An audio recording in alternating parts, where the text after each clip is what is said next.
कोर्टात केस उभी होती. 46 दोषींना फाशीची शिक्षा सुनावण्यावरून वादविवाद सुरू होते. एका वरिष्ठ वकील आरोपींची बाजू घेऊन एकेका आरोपाची वासलात लावत होते.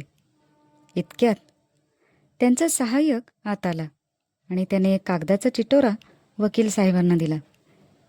वकील साहेबांनी तो वाचला व घडी करून खिशात ठेवून दिला. वाद सुरूच ठेवला. दुपारच्या भोजनासाठी कोर्टाचं कामकाज थांबलं. जेवतेवेळी न्यायाधीशांनी वकिलाला विचारलं, काय हो, अशी कोणती महत्त्वाची माहिती तुम्हाला तुमच्या सहायकाने चिठ्ठीतून आणून दिली? वकील साहेब म्हणाले, माझ्या पत्नीचं निधन झालं. न्यायाधीश ताडकन उडले. म्हणाले, अहो, मग तुम्ही आत्ता इथे काय करताय? घरी का नाही गेलात? वकील साहेब म्हणाले, माझी पत्नी तर देवाघरी गेली. तिला आता मी काही पुन्हा जिवंत करून आणू शकत नाही.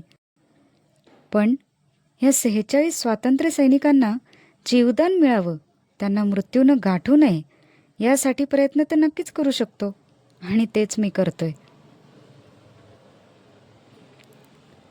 केस पुढे सुरू झाली आणि शेवटी त्या इंग्रज न्यायाधीशाला सर्व 46 आरोपींची निर्दोष मुक्तता करावी लागली.